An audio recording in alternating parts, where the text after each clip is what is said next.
dusty baby. My sweet baby.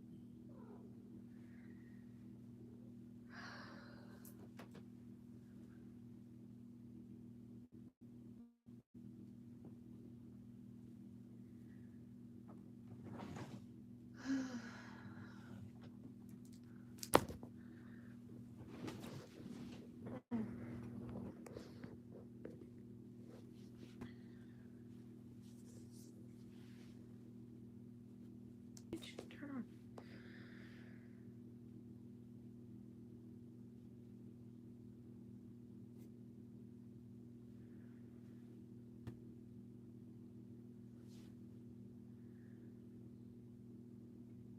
Dusty baby.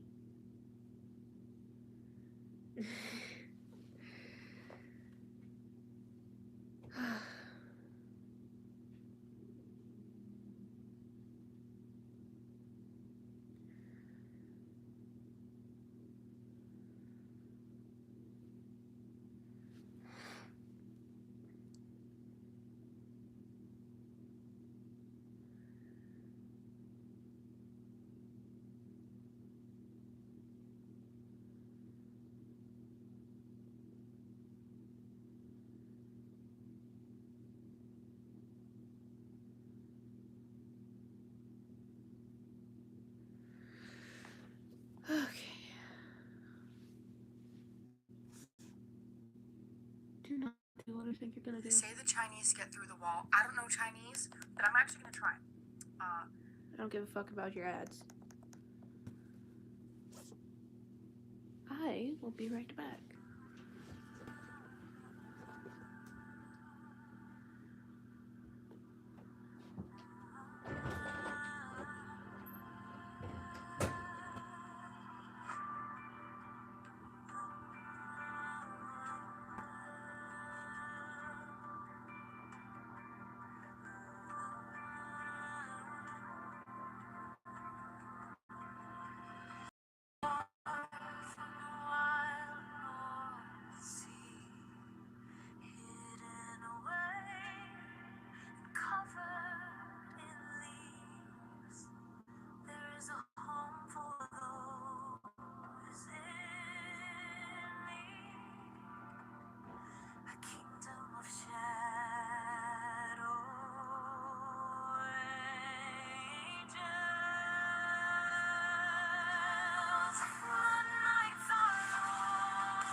Okay, I'm back. Sorry, I had to go get some tea. How goes the story? We're actually almost finished with it.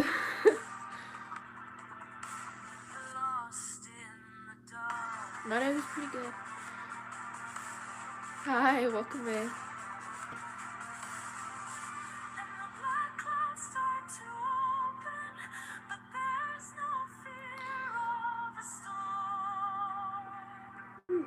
Sorry, I don't know where that yawn came from. Yeah, I think we only have like a couple more chapters left. But I think we can get started. So, grab your Storykeeper's cup, grab a blanket, grab a stuffy if you have one, grab a pet and snuggle up because it's story time. Friday, 9:57 a.m. In the visitor's room, Mom's answer nearly knocks me off my chair. I stare at her in utter disbelief. If it means, Mom continues, that I won't have to visit 2 children in jail. That's how she sees it. Plain and simple. I slump down, feeling defeated. Talk about getting the wind knocked out of you. Off topic, that has actually happened to me once. Not fun. Not a fun feeling at all. Anyway, this can't be real. It's a nightmare. A horror movie. Gail leans closer. Callie, think for a moment. What is our goal here? My goal is to prove I didn't off Catherine. I snap. Your goal is probably to bargain this thing in time for lunch. Callie. Mom gasps, horrified, and then turns to Gail. I'm so sorry, she doesn't mean that. I roll my eyes, letting Gail know I assuredly... Sorry, my tongue will let me say that correctly. Do mean it. That's not my goal, Gail replies calmly. My goal is to keep you from going to jail. She pauses and waits, as if words need time to sink into my incredibly thick skull. Claiming self-defense is considerably better than a plea bargain, because it means no jail time. So I understand that it sounds crazy and backwards and upside down, Callie, but it's your best shot. Also, sorry for the background noise. Nacho is playing with one of the kitties. Oh my god.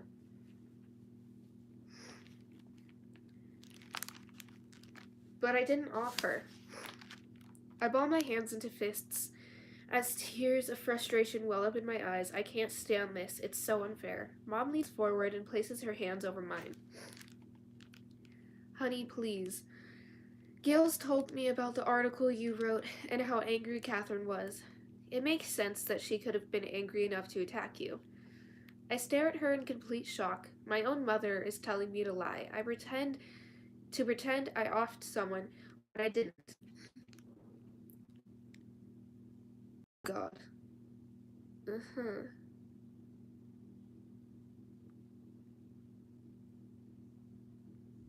Sorry, my brain always lags on this word.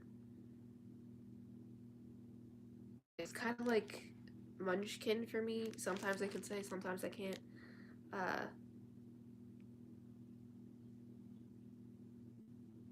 Incomprehensible. Hey, I did it this time. Hooray.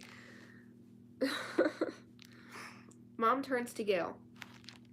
Let me speak to her alone, okay? Gail gets up and walks to the far side of the visitor's room. Still holding my hand, Mom leans close. I feel an intensity and urgency from her that I'm not used to. Listen to me, Callie. She says in a low, firm voice. You're young, and young people tend to see everything in black and white, right and wrong. But as you get older, you'll see that the lines get blurred, and a lot of what you thought was either black or white, or simply gray, or is simply gray. Hi. Welcome in.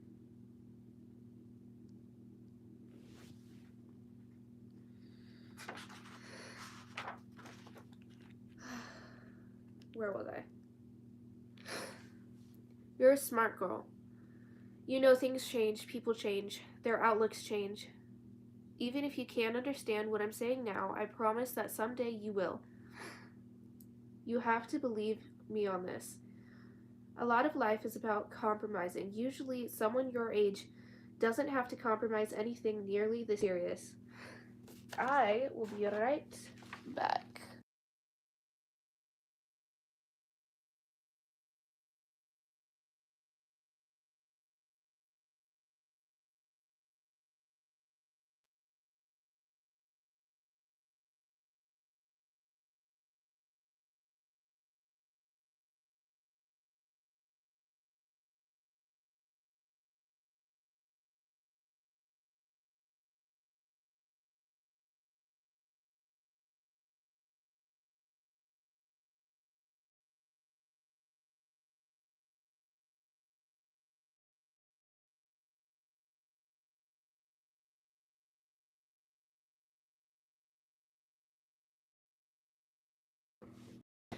I'm back.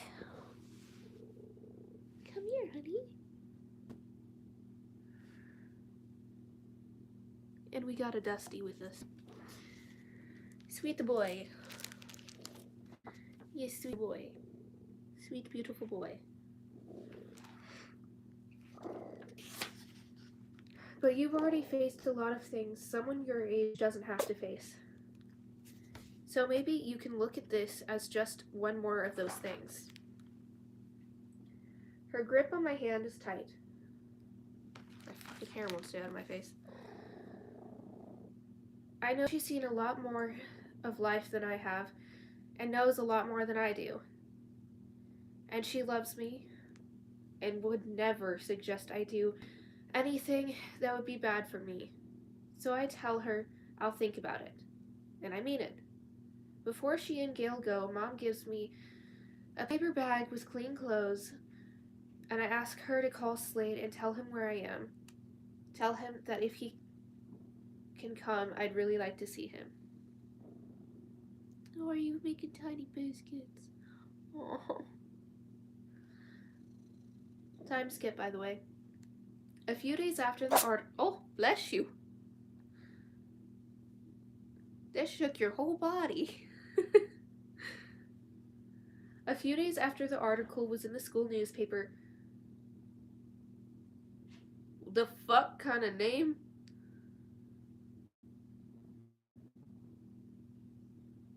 Hopefully I'm saying this right. Dr. Plowmus? I don't fucking know. I really don't. I'm just saying it how it's spelled, dude. The school psychologist called me to her office. I walked in there. What the fuck just happened? I walked in there. Was David Solon. Stopped, confused. Have a seat, Kelly. I kind of want to give him a nickname because if I'm butchering this, I don't want to keep butchering it. We'll call him Jerry. Because I have no idea if I said that name correctly. And I don't want to keep butchering it if I didn't. So Dr. Jerry said, I sat down, looking back and forth at the school psychologist, to David. Callie, as you know, there's been a lot of talk about the article you wrote. Dr. Jerry began. Oh.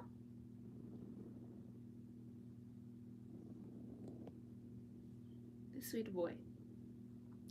And you know that Catherine is extremely upset. And what about the rumors about me she's spreading? I asked defensively, since it sounded to me like I was like I was the one who was going to be blamed. Sorry, I'm getting sick again. Yes, I've heard about that too. Dr. Jerry said. And that's why I asked David to join us. You're aware he's the pure meditation leader for your class. 1 second, tea break, because my fucking throat.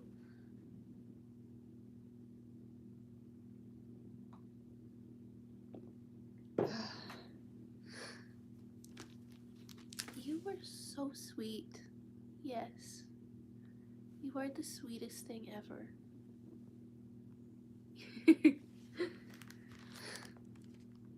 Hi, welcome in. Okay, where was I? I wasn't, of course. I'd heard of pure meditation, but it was something I'd never taken seriously. To me, it sounded like just one more extracurricular activity that would look good on a college application. I think that you and Catherine should settle your differences through pure meditation, Dr. Jamie said. And for anyone who just came in, that is not the doctor's actual name. I'm just not saying the actual name because I don't want to butcher it. I don't think it's necessary, I said. I mean, nobody really believes those rumors. Everyone knows why Catherine's spreading them. Dr. Jerry gave me a funny look. That's not really the point, Callie. The point is that you and Catherine have very public issues that have to be resolved. The whole school is aware of them, and that makes it a good example of the kind of thing pure meditation was created to resolve. So that's what this is about, I asked. Using us as an example for how pure meditation can work? No and yes, the school psychologist replied. The primary reason is to settle the dispute. But yes, secondly, sorry, it's late, my brain's shutting down. It would be a useful example. It's not like everyone isn't already aware of what's going on. After all, it was your decision to write that article and publish it. Again, I'm skipping that word because, of course, I love reading to my beautiful raindrops. For a second, I considered telling her that it wasn't my idea, it was Mia's. But what good would that do? It wouldn't take the blame off me, and it would probably cost me another friend, so instead I said, and of course, there's just no way in the world that you'll ever believe that the article had nothing to do with Catherine. Jerry and David exchanged glances, as if they'd known that was what I'd say. I really didn't like the way they seemed to be ganging up on me.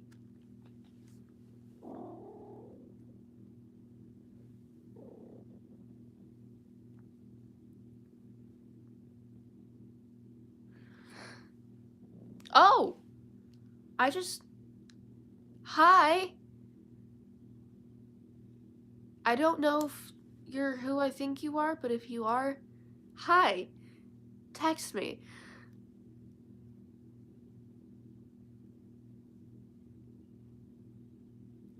Yes, you're a raindrop.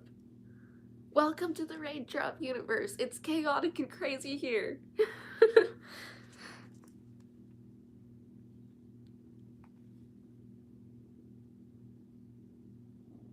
Good. I have a lot of things that I need to tell you. Especially about this one right in front of the camera. Sweet baby rolling over.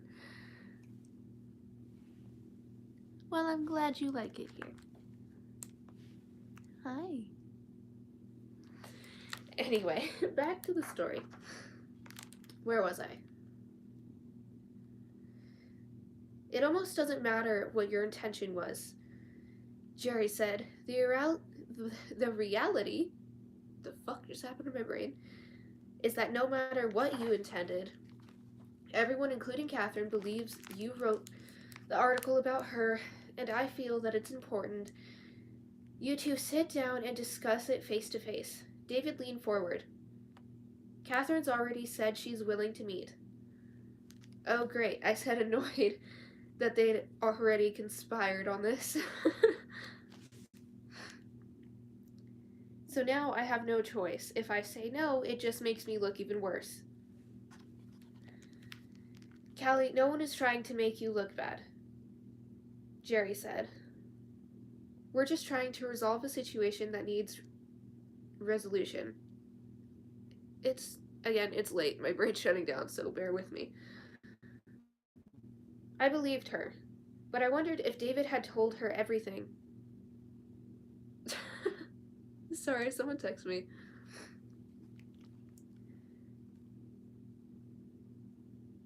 She needed to know. Okay, I'll agree to meet, but are you sure David should be involved? Both of them frowned. Why not? Asked Jerry. I turned to David. Did you tell her about you and Catherine? Oh! I forgot about this. David's eyebrows dipped deeper. What about us? I heard you had a thing for her last year. I said, She asked me. She asked you to the Sadie Hawkins dance, and the next night, you two went into a bedroom at a party, and you did something she didn't like. And then at school, she told Mia to go over and slap you. I forgot that's what that was about. This is so drama filled. David's mouth fell open. Jerry gave him a quizzical look. Is that true? No way, I don't know what you're talking about, he said. Catherine asked me to the Sadie Hawkins dance and then spent a whole night with her friends. And I never went into any bedroom with her. And I have no idea why she sent Mia to slap me other than to prove she could. It sounded like he was telling the truth. And the more I thought about it, the less I felt he had a reason to lie. So I agreed to meet for pure meditation during lunch on the following Monday. But I couldn't help wondering where that story about David and Catherine in the bedroom had come from. Not that it mattered. By Monday, Catherine was dead. And that, my beautiful, beautiful raindrops, is the end of chapter 42. I will try to be back tomorrow with 43, but as it is getting really close to the weekend, I cannot promise anything, but I will try my best.